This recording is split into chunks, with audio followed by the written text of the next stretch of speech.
What's up, team? Thanks for joining the live feed today at lunch. Shabari was busy, so the Dad Bod podcast got put on hold for another week. But we figured, you know what? It's been a ton of news and a lot of stuff to talk about. And Drew and I were so relaxed anyways. We were like, well, let's jump on a live stream and talk about what's going on in the world anyways. So here we are, and we're glad to be here. So, Drew, just first and foremost, how's your week been, man? Week's been hectic, man. It's been like I work in a place with ovens, so it's been like 90 plus degrees. And so you walk into the oven, it's like 400 degrees, and you're like instantly like, this is hotter than a sauna. Yeah, that sounds good. Sounds nice. We're in, I'm up here in Massachusetts, and it's been like easily in the high 90s, 100. We saw on my wife's car the temperature hit 107 yesterday afternoon. Now it wasn't actually 107 out. No. It was hot as hell though, and we're not built for this. And so like every neighbor on my street, one by one, their AC is failing, and of course, I'm like, oh, what are you paying for that new AC? Dude, they're getting like $20,000 to replace their HVAC units up here. Good Lord, man. It's wild, right? And so the problem is there's also a long wait to get them. So we're sort of in this weird spot of like, just like 1 month. 1 month, we're totally good. We're out of we can open the windows and it's going to be totally fine. Because, like we get a hot summer, but we don't get a long hot summer. So, yeah. So anyways, let's jump in. We were going to talk about 3 topics, and I'll have you kick it off. We want to talk about energy security, and I want to get your take on what that means. That was your idea for today. We want to talk about what's going on with the student loan forgiveness realm. And then finally, I want to kind of talk a little bit about Taiwan and China and what's happening there, because I think that the news really talked about Pelosi going, but the reality is then they sort of just were like, okay, it's over, she's back. And now people aren't paying attention to what actually is going on now that she's gone. So let's kick it off there with energy security. So tell me what's on your mind there. What's on my mind is Germany and the Nord Stream pipeline or whatever pipeline being shut off. I'm like, what are they ever going to turn it back on? It doesn't seem like it. It seems like Russia's trying to paint themselves into a corner where they're not really supplying anybody and putting everybody else that depends on them in a really bad spot. So Germany's actually restarting a lot of their reactors. I think it was the other day that the chancellor was like, hey, we need to restart 3 of the ones that already went down. We need to expedite that. And I think they're taking a page out of France's book, where 90, or I think it's like 70% of their energy comes from nuclear power. And you see other countries like Belgium delaying shutting down plants. That way they can rely on uranium or rely on nuclear power to be able to supply their needs. It's a funny thing, right? Excuse me, right? Like when the war in Ukraine first started, it was clearly about one thing, right? Russia was trying to go and get back some land that they felt should have always been theirs. There's different versions of what that looks like, but in reality, that's what it boiled down to. And now here we are, quite a bit of time later, and we're still talking about energy, the pipelines, the shutdowns. Yeah. Eastern Europe is getting pounded here with an energy crisis. And I don't think a lot of people were maybe really aware, but the UK was already in crisis. They're still, in fact, in a crisis mode. So with the shutting down of the pipelines, I think the general consensus was like, hey, look, we don't need to worry about this because Russia's going to still need to generate a lot of revenue from their energy. And with that energy is going to be the need to keep those pipelines on. So although there might be some degree of sanctions, and let's be fair, there were a lot of sanctions, they sort of were, I don't want to say meaningless, but like other than hearing about billionaires losing their yachts, which who's to even say that happened, and the fact that we're financially trying to cripple Russia, all that seems to be happening is this war is continuing to go on. Energy is becoming a bigger and worse situation, and they don't seem to care, right? Like all these sanctions, all these issues, and they're the ones who control the energy and the power. And of course, we're going to transition to China later in our conversation, but now you see what's going on with China, and you're like, these are some pretty big powerhouses talking about it. What was your take on sort of, is this going to affect us? How are we thinking about it in the U.S.? Anything on there, Drew, you want to cover? I think we're good. I know we have a ton of natural gas, but as far as energy security, I know a lot of our supply does not come from Russia, and we can turn on a lot of switches if we need to. I know that there's a critical minerals bill. I think it's like a fighting inflation or something bill or whatever, that they're actually trying to get supply at least uranium to be able to supply nuclear reactors, just cut Russia completely out, on the table. So they're going to be doing that. So I think we're going to be fine, but I definitely think prices are going to still go up if they decide not to turn on that pipeline ever again. It's funny because like I had been, I'm not an expert in critical minerals by any stretch of the word, right? But what I have heard that's sort of an unknown problem is it's not just a question of having this bill in place to secure energy and secure the mineral rights. Mm-hmm. What I'm hearing is that like where these fields are, where the digging is happening, they don't actually have enough staff or enough people to even do the work. Yeah. So, it's interesting. Like we saw today, we had a pretty good, or this week rather, we really had a pretty good earnings. I'm sorry, a jobs report that's kind of wildly successful. I know we're not going to talk about that, but it made me really think about the fact that like, okay, it's great that like a lot of these really good high paying jobs are getting filled, but a lot of our problems are really still within the energy sector, within overseas energy issues. And, that's part of the reason why we're really looking at getting critical minerals protected here. Yeah. But the issue is we've got provocations going with China. We've got provocation. Chris, he's calling you out, bro. I'm going to pull this up real quick. So KP's been breaking my chops hardcore in a nice way, of course, because I'm working off of my really high-end camera that's attached to my laptop right here. That's not brand new. Isn't it like 10 years old too? I am going out tonight to look at some before I put an order online, which is where I'm more than likely going to buy it from. So I appreciate that, Chris. Just the consistency is appreciated. The biggest challenge is like as we're trying to get these bills in place, and like you said, like we don't have an energy issue in the U.S. I live on the East Coast, and I'm actually going to the Cape in a couple of weeks for a vacation. We'll see the giant, windmills all on the coast. So we're trying to do a lot of things as we can, but man, Chris he's like, calling you out, bro. He's so on point. What do I have for a response? It's just perfect, right? I mean, just get what I have, it's funny. It's funny because I was saying to Drew, Chris, that I literally spend my days at work talking to like major C-level executives at the biggest companies on earth. And and you don't say anything about it, but maybe secretly behind my back they're all like, "Jesus, this guy doesn't even have a good camera, so I got to work on this anyway." Your information is always great, so information not listened to and not delivered is just put it on Audia, head of the audio. Good point. That's the Audia. I'm going to call it right now. I hope Amit sees this. Audia is perfect for a face like this. I think that's going to be the real secret. You got a radio face. It's true. I've got a face for radio. I've been told that for a long time. Yeah. I don't know what it means, though. It's weird. Yeah. Everyone keeps telling me that. Must be something about my voice.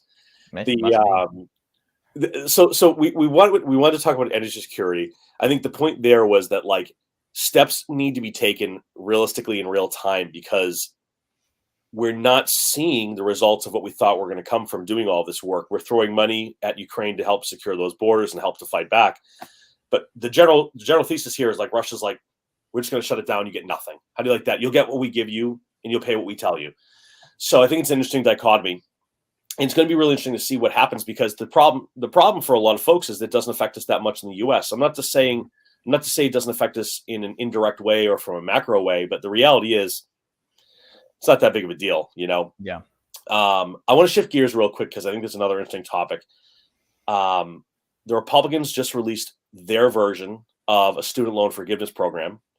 I put out a short this morning on it, but I want to get your take on it in a second here. I'm going to actually read it. Student loan update. I X'd out my screen while I was looking for it, so give me one more second. I'm going to read it out loud. Excuse me.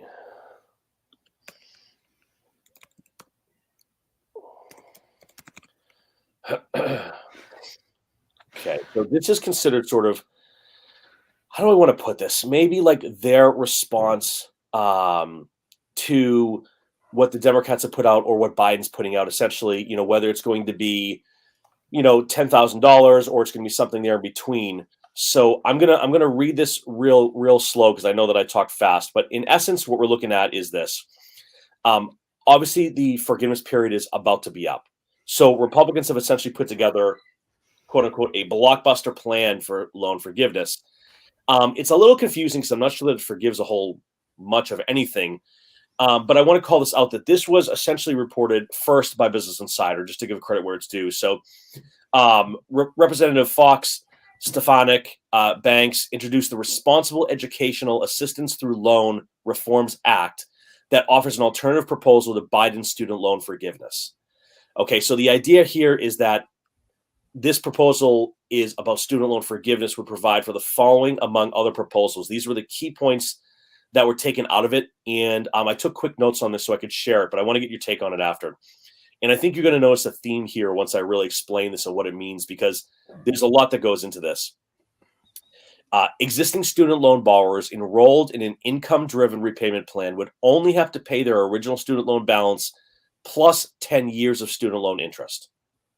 End the student loan payment pause, end the public service loan forgiveness program for new student loan borrowers, no wide-scale student loan forgiveness of any amount, create a new single income-driven repayment plan similar to income-based repayment to replace existing income-driven repayment plans, eliminate student loan forgiveness through income-driven repayment plans, end grad plus student plans, which would limit how much graduate student loan borrowers could borrow, and capitalization of student loan interest, which essentially basically means the addition of accrued student loan interest to your student loan balance, which essentially just is a VIG, really. So that seems like not a terrible thing there.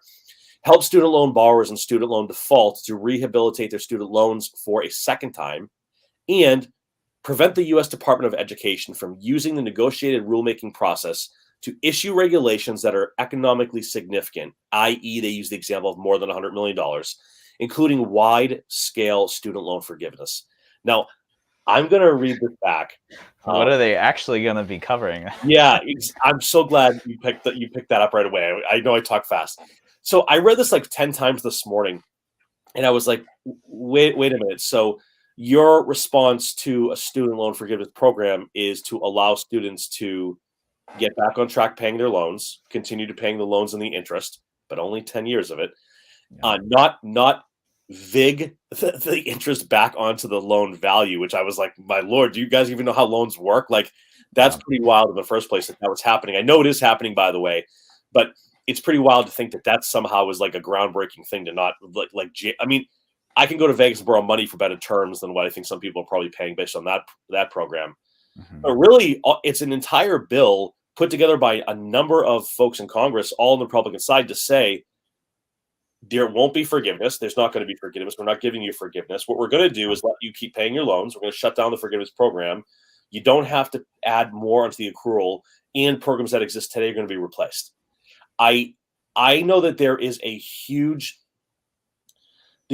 divide in the country between those who think we should wipe loans out. Maybe it's a 10K amount.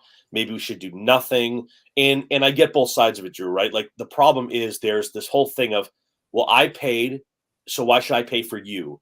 Or the other side of it is like, well, look, why does them getting the student loans pay off even affect you? And the argument, of course, is like, well, I have to pay more in taxes. I think there's an argument for both sides there. I think what's particularly interesting about this, though, is we've got midterms coming up, and I want to get your take on this, but I want to share this extra little piece before I get your take on it. We've got midterms coming up. We know it's going to be a battle between blue and red everywhere. And I don't care where someone stands, if you're Democrat, if you're Republican, you're independent, whatever you might be. You got this feeling of like Republicans are really not doing a good job of making themselves get into a position to get the youth vote, which they need. Yeah. And to think that like their version of a plan to help students with loans is to just say like, well, here's what we're going to do. We're going to have you keep paying them. We're going to keep paying you on them. Yeah. We're going to let you rehabilitate them.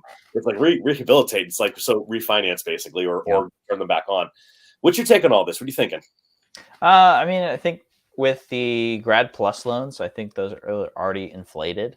Yep. I know I used to work in financial aid over at Liberty. And so I would always get these calls. It'd be this lady that was, she had like 5 kids and she was maxed out on her loans during a grad program. And it'd be like $138,000. And then you'd have to take these grad plus loans on top of whatever the subsidized and unsubsidized limits were. and it was absolutely crazy. What was baffling to me, maybe I'm just cynical because I worked in the financial aid. Yeah. But people were just like they would literally call and say, when's my refunds coming? Like, when is my refund coming? I was like, like, why don't you get a job? It's like, I mean, maybe that is a little insensitive to me, but people are living on these loans, which is fine. But if you do that, you need to figure out how to repay them. And so in a sense too, I also think, I mean, I'm all over the place, but I think there should be some kind of like incentive, maybe increase the Pell Grant, or maybe do some like, if you work in such and such an industry that we need, like teachers or nursing or something like that, we have an incentive for those. That way we're not getting thousands of people doing gender studies or some other degree that doesn't really make a whole lot of money. So I want to bring something up here, but two good comments. Chris mentions student loan forgiveness without any recourse only propagates colleges to keep raising. I agree with that. And I think this is also another good comment here as well I want to share on the screen. They should just make it law, no interest on educational loans. I think these are actually amazing points by both folks here. Now the key is, we know from leaked documents that Biden's plan, maybe as it stands, it could have changed, is to offer essentially a $10,000 discount off of loan balances. I'm going to call it that because I don't have a better way of saying it. And I think that the reason why what Iceman and Chris just said there, I think is brilliant. I think your take on it is interesting as well, because I don't think anyone is really look, being logical like an adult. Okay. I think that we have to understand that if we are going to borrow something, we have to pay it back. Okay. Yeah. I do believe, however, there should be exceptions to those rules. During COVID, we had loans for businesses that were able to be forgiven. I think, though, that there's a middle ground, right? Like, let's get a better, more clear program in place so that your income dictates what you can reasonably pay back, right? Yeah. If you come out of school making 40 grand a year, it's not reasonable for you to pay $1,000 a month to repay that. Now, I understand the problem is, of course, it sometimes gets out of control fast. Mm-hmm. And I think that the idea of discounting the $10,000 mark, it's a funny number for me. It doesn't, like, what's the data that says 10,000 is the right amount? What's that based on? And I'm sure it's nothing. It just sounds good. It's five figures, and it's a good time to get some votes. I think that the point that Chris makes, though, and just to put Chris on the spot, he's at work, but I did invite him to join. So, I mean, I get it. He doesn't want to be with someone with a bad camera, but work's no excuse to not be doing this. But I think it's a good call, though, what Chris says, because there is a root cause issue here. It's not people not paying their bills. It's not the interest rate. It's not income-based payment, right? Those are problems with it. I think the root cause problem is we have these universities, and I'm talking specifically really private universities, that charge absolutely unbelievably huge amounts of money to go to the schools. Forget about tuition. It's all the other crap. Like you said, it's tuition, it's boarding, it's expenses, it's books, it's food, it's the whole shebang. Paying for the loan department, paying for the compliance department, everything, paying for student counts, everything. But a lot of these private universities have like insanely massive endowments. Yep. So the question is how in good faith are you continuously raising everything up, continuously raising more, continuously charging more, while the endowments keep on growing? Mm-hmm. So it's the classic example of like, things have gotten really expensive, so we have to keep raising rates. Well, at the same time, bring down your endowment, walk around with a bag of money complaining your back hurts. Yep. And it's like, well, why can't you use some of that endowment to pay things down? I get it, by the way. For those who aren't aware of this, endowments have rules. They can't just take that money and willy-nilly use it for anything. The people who gave that money gave it for an endowment. My point, though, is there is a point that gets ridiculous here where we have to turn to the government to bail out students because of insane amounts of debt that has to be repaid back, which of course puts the burden on the taxpayers. That burden probably works out to very little in reality, but it still is a burden nonetheless. It is binary to some degree. It either is or is not. Yeah. Iceman, could you expand on what you mean by what they do in Canada? And I'll share on the screen once you write it in there, if you don't mind. I don't know what that means. But like, Drew, I'll give you an example. I remember being a senior in high school, and I grew up in an area that there was no one had any money. We had no money. And I remember thinking not in terms of like which school I want to go to, but more in terms of like what was the cheapest option I could have. Yeah. I graduated pretty high in my class, really good grade. And I ended up going to the closest state school because the tuition was really low. And I remember going there and just, I mean, this is a true story. It was this is how true this is. I'm going to tell you the whole thing. I remember going there with my Sears Gold MasterCard and swiping that to pay the tuition. Because at the time, it really wasn't that back. It wasn't that bad to pay it back. It was relatively cheap money. I wasn't living there. I was driving every day, so I was commuting. Yeah. But you know, I took a couple classes. Those classes weren't insanely expensive. So twice a year I'd go in, pay half the balance. And then I was working full time while in school. So I was, you know, paying it off as I went. That's not in any way saying to be like me. It was a terribly stupid thing. I was paying outrageous interest on that money. And 20% or something. You know, I mean, hopefully at that age, right? Yeah. So I think about that now.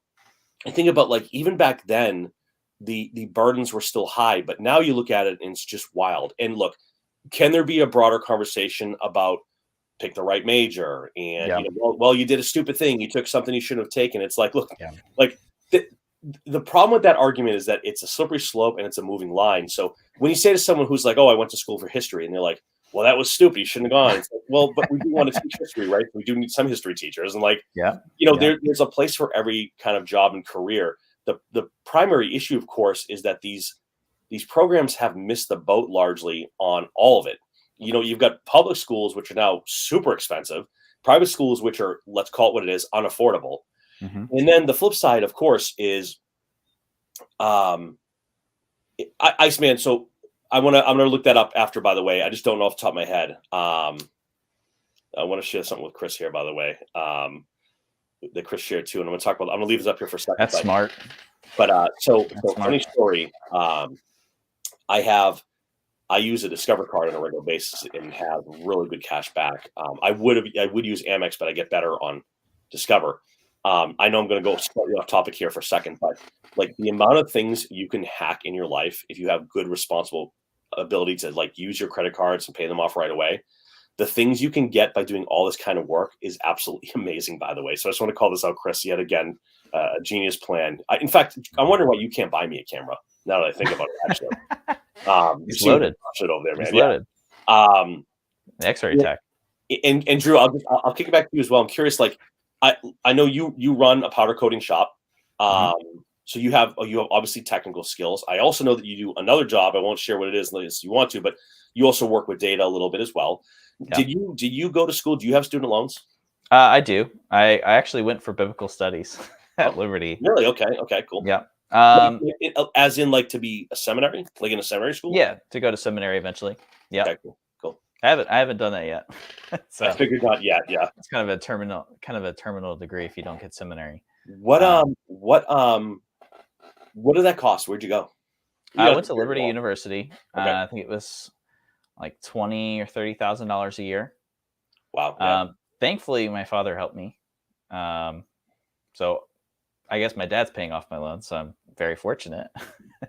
But yeah, it's not cheap. It's not cheap. If you were a betting man and you had a place to bet right now, does Biden's plan? Because look, I'm going to call it what it is. The Republican plan is clearly not getting through. That is never going to happen. No. There is no one who's going to back that. Do you think that Biden will get a $10,000 loan forgiveness program? If you had to say right now, yes or no, what do you think? If he's going to do it? If it's going to go through. I would think it would go through. Although you have a lot of, you'd have like Manchin and Cinnamon try to shut it down. So I think it'd be hard to pass over 150 or 50%. So let me ask you a different question. It's the ability to not pay back, right? This period we've been in where we don't have to pay them back for a little while is about to end. What is going to happen once that gets turned back on? People are going to default. Exactly. That's going to default. The only answer that's logical. I think at some point, like once the government gets into anything, it instantly becomes expensive. So at some point, I've been thinking about this for a few years. It's like, at some point, when can the government step out of educational loans? But I don't think it's possible. They've already been in it. It's sort of one of those things where, like, once you get people living on the stream, it's very hard to push them off the stream, and then it gets out of control fast once private enterprises take it over. I mean, that's a big part of it too. Chris, I'd love to talk about that as well. We're actually going to talk about China and Taiwan in just a minute here, but Chris, anytime you want to jump on, let me know. I'd love to do so. Chris is asking or saying we should take a look at Chinese property debt market, which is really interesting. I'll give a teaser on this, and then Chris, whenever you want to, let me know. In China, homeowners have essentially just said, we're not paying. Yeah. Full stop. They're not paying. And the reason for this, I don't want to get too off topic, but the 30-second version of this is China's having some terrible situations going on around home development. They've got hundreds of thousands of units that are not built, but people are already starting to pay mortgages on them. They've already put the money down. And essentially what's happening is people are like, I'm not paying for anything until this is done, and I know I'm going to receive something. So that's a great topic to talk about, Chris, whenever you want to do that. Vi, this is a good question. Actually, I see this a lot in my end. Thoughts on academic research versus commercial research. I think that there is a difference between academia and the real world. Anyone who works in academia is going to hate that I say that, but that is the truth. It is the truth. And the realm of how people do research within that system, it can be a good career. Maybe it's something you really like. It's probably not really going to be all that lucrative at the end of the day. I think the question is why would you want academic versus commercial? And I think commercial offers more opportunities in a less tunnel visioned environment. Now, I'm not an expert on academic research, nor do I pretend to be. Drew, I don't know if you have an opinion on it, but to me, commercial research just makes sense in general because you can go in any direction you want and shift gears very quickly. Typically, academic research is tied to grants. Those grants will dictate the terms of the research. That research will dictate the terms of what you can have for skill sets. I think you lose flexibility, but maybe some degree of job security in a sense. That's my take on it, Vi, but I'm certainly no expert. I think, Vi, the only thing I'm going to say there, though, is I have heard of cases where, if you get into it and take an MIT or Stanford or top tier schools, that research can go and be used to create companies and be licensed out. So there could be incentives, but I don't often hear it for the researchers. It's more for the program managers or the programmatic folks. That's my take on it. Drew, I'm going to shift gears to a really hot topic here. Pelosi just left Taiwan. Yeah. In what was seen as sort of a major historical event, because for lack of a better way of saying it, it has been a long time, over 25 years, since a U.S. politician at her level has gone to Taiwan. China's initial reaction right off the bat was essentially, there some import stuff, some export stuff, the standard things you'd expect them to see. And a lot of their threats that were seen as being very serious about hey, if Pelosi comes over here with fighter jets, we're going to shoot them out of the sky. Of course, they didn't. It puts them back in a position of weakness where Pelosi did stand up to it. And I think, Chris, I know you're at work, but if you're still there, Chris called out that this was the kind of thing that sort of had to be done. They had to show who the bigger player is. I think the problem now, though, and I promise I'll shut up for a second, let you talk. The problem now is China is conducting major military exercises in and around the island of Taiwan, essentially blocking trade, blocking the ability to get shipments out, essentially blocking people in. There's stories that they're shooting missiles over the island as part of the exercise. Word is that North Korea has now joined them in the exercise. And it is clearly a two-part thing, right? Part of it is intimidation. Part of it is to show that they still are in power. Now, power when power leaves is not the same thing, but what's your take on that? What's going on? What do you think? Good news. What's going to happen? I've heard a couple of things China's beating the drum, and they've had this narrative to try to take Taiwan for years and years and years. And they're like, Taiwan shouldn't have never left. They're the missing colony. They're ours. And they, you see John Cena not even apologizing publicly. It's oh yeah, sorry, I said Taiwan was a country. They're not. And that's so okay. It's I think it's I think they're just beating the drum. They're just trying to flex their muscles. I think it might amount to nothing, but I think if they do decide to invade Taiwan, I think supply chains are definitely going to be affected here, but it's not going to be in their favor. let me ask a funny question here. I don't know if you've seen that. They were showing a map earlier this morning where like they've essentially surrounded the entire island already. Yeah. What does an invasion of an island look like if you've already completely surrounded the island on all edges with warships, fighter jets, and missile firing? It sort of feels like a passive invasion already. Where what's the next step to an invasion at this point? I mean, I think that's already to some degree there. It's political at this point. Yeah. I do agree that like with what's going on with Russia and Ukraine, Crimea in the past, China has made it pretty obvious that this is something they're working to do, and looking to get done. So I think it's gonna be interesting to see what this does. I think the only good thing is that the turmoil is somewhat built into the system already, and I think additionally, to your point, the supply again, it's another supply chain nightmare. It's not like Suez Canal level, but like it's another part of the sea that's blocked off because of absolute ridiculous stuff. And I think it also speaks to the fact, though, that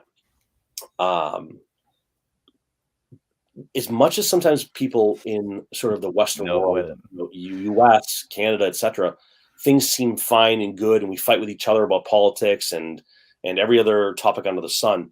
The reality is like things are a mess in that part of the world, right? And I shared on the screen what Chris just said. So Chris is aside from being a good, smart guy, also a veteran, and I think someone I listen to all the time when he makes points on these topics. That the U.S. would love for China to invade. There's some serious incentive there from a global perspective to be able to come and be the hero and really, really flex the muscles. Yeah. So I think the question then becomes like, is this priced into the market? Is it not priced into the market? What does the impact look like in the world? And I think to the point of what was shared the other day by Chris on Twitter, really, this is just an excuse to say like, hey, look, we're the toughest in the world. And then Pelosi flew over there and was like, you will do nothing. Yeah. And the fact that they did do it right when she left was sort of like indicative of the entire political play here. So anyways, I just realized it's like past 1 o'clock and I took everybody past lunch because I just talk incessantly, Drew, when we're on this. But any closing thoughts to let everybody get back to work here? I think we might, if China invades Taiwan, we're going to have another Ukraine situation where the Taiwanese people are going to stand strong. You got to feel bad, right? It's always the people who have done nothing who take the brunt of all the problems, while everyone else gets to watch from the side. Yeah. But if you look at what Russia did, now we have new countries that have joined the UN, right? NATO, rather. Sorry, have joined NATO, and now this is just yet another example of the China, Korea, Taiwan area. Now we're creating more stress there and more purposes to have allies. So sometimes provocation leads to friendship and allyship. So, we'll have to wait and see. We'll see. I'm going to cut it there. With that, I want to just say, Drew, thanks for jumping on. We didn't get to do our normal Dad Bod podcast this week. You're good. Good. Appreciate you being here. Everyone in the comments, of course, we love it. Chris, I'm going to work on getting a camera in the next week or so. And with that, hey, if anybody ever wants to jump on and talk about the stuff with Drew and I, you're always welcome to. So just let us know ahead of time. We'll throw you in on any topic that's interesting. And with that, enjoy the rest of your workday. Have a good weekend.